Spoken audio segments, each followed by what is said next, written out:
Interceptors are just so essential to EVE Online with, the rising problem and the continual problem of gate camps and things like that. Just getting from point A to point B can sometimes just be extremely slow or painful. So that's where these ships kind of come into play. And I'm not even sure how I'd be able to play EVE without the Interceptors. They're just amazing. These ships are meant for travel and or fast tackle. So in this video I'm going to show you my travel fit for the Crow, which is the Caldari Interceptor. Each faction has their own version of the Interceptor, and there are two different types of Interceptors. So for Caldari, I'm going to be talking about the Crow. The Crow is going to be immune to interdiction spheres or warp bubbles, and then also going to be immune to warp disruption field generators, mobile, small, medium, and large warp disruptors. And this is really important for just gating through nullsec and through gate camps and lowsec and things like that. The other version of the Interceptor is going to be more of a propulsion jamming reduction and a overheating for afterburner and micro warp drive. So a little bit more just, kind of on location movement kind of an idea. But for traveling, you definitely want to get the warp disruption and interdiction sphere version. The only real difference between the Caldari, Amar, and Galante, and etc. is going to be their weapon. Some use hybrid, some Minomartar uses projectile, and then Galante is going to use hybrid turrets, and then Amar is going to use energy. The other difference is going to be the number of mid slots and low slots and high slots and just different configurations. So like right here, Amar has 4 lows, 3 mids, 3 highs, whereas Caldari is going to have 4, 4, and 2, and then Galante is going to have just another different configuration, so 3, 4, 3, 3. Now Interceptors are going to be classified as Tech 2 frigates, and so in order to use them, you're going to have your frigate skill for your faction to 5, and then you're also going to need the first Interceptor skill, and then you're going to need base of maneuvering 5 as well, which is a pretty big train, and then navigation 2, and then starship command 3, and that's going to be the same across any faction, right? The benefit for maxing out Interceptors for travel, not so much. I have 2 skills in Interceptor, but if you wanted to get more reduction for this, for the Crow in particular, if you want to get more reduction in micro warp drive or other bonus to the Scrambler, Disruptor, optional range, then you would need to max more levels of the Interceptor skill. But for the travel fit, just having the first Interceptor skill to get into the ship is fine enough. Alright, so let's go over the fit that I have. The purpose of this is going to be the fastest align time that you can possibly do. So for our rigs, we're going to be using small, low friction nozzle joint 2s, and you are going to get a diminishing returns for inertia modifier here, but we just want to get as fast of a align time as possible. And then for the lows, inertial stabilizer Tech 2s in both. For our mid slots, we don't want to be activating anything when we're coming out of a gate, so we don't want to do any hardeners, nothing that we have to turn on. So what I'm doing is I'm putting in shield amps, right? I'm putting in 2 EM shield amp Tech 2s, and then a thermal shield amplifier 2, and then a kinetic Tech 2 amp. And what this is going to do is just bring our resistances up and kind of fill the gaps. And right here you can see, not too bad. And the purpose of using amps, really, you're going to be moving pretty fast. The one danger that you kind of run into while gating around with scepters is going to be smart bombs.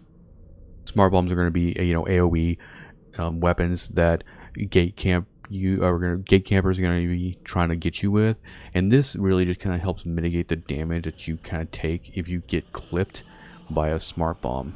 Now, as far as weapons go, you don't have to put weapons on this travel fit. I have Tech 2 light missile launchers in here just because, and this is really just for show. And I carry light rocket Tech 2s for each damage type, but you don't have to do that necessarily. The benefit of this Interceptor, not only is it fast, but its align time is really quick. It's sitting right now at 1.89, and also it's cheap, right? So I'm going to show you the cost. This is going to be, at the time of making this video, current JITA prices, with the exception of Kinetic Shield Amtech 2s. They don't have them, but you're looking around 40 million, right? And so if you're traveling all over the place, you're traveling, back and forth to JITA, you're, operating in null sec, low sec, if you're moving around a lot, especially if you have to move, implants or anything like that, which I've done, having an interceptor is just great. I've actually traveled from JITA to PF, which is about 40 so jumps in less than 30 minutes. So it's really, really quick. We'll undock here and I'll, kind of show you what it looks like to go through the gates and, how quick the align time is and all that. But I just don't think that I could ever essentially play without the interceptor after having it and using it for so long. It's so viable and it's so quick.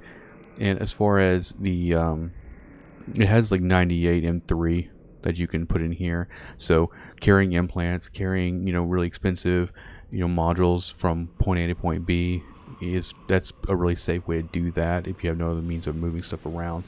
So it can't carry a lot, but if you have certain modules or something that you don't necessarily want to get caught with, then putting them in an interceptor like this and moving them around is pretty viable.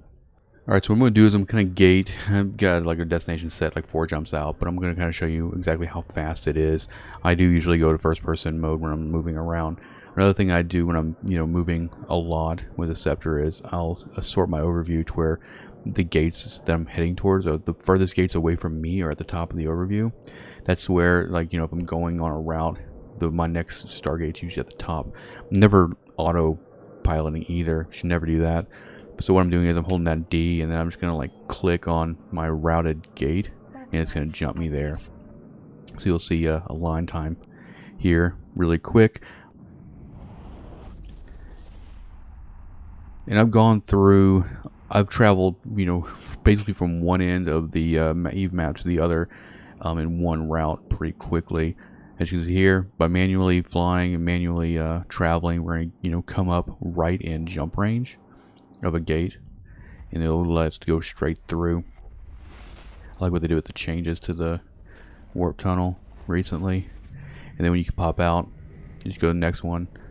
A little bit of lag in JITA, but as you can see here, super quick, and we're already in warp.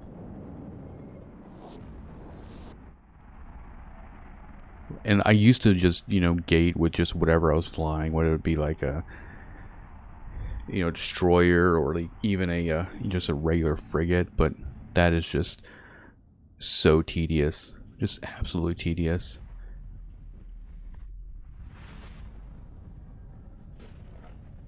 I really like this new animation. And you'll kind of get in a groove of like, manually, gating as well with this. Just super quick. What we'll do is we'll get over here to this system that I was heading towards, and as you can tell, like, you can cover quite a bit of ground doing like this. And the one reason I fly in like first person camera, it's a little bit less I don't feel the need to readjust my camera too much.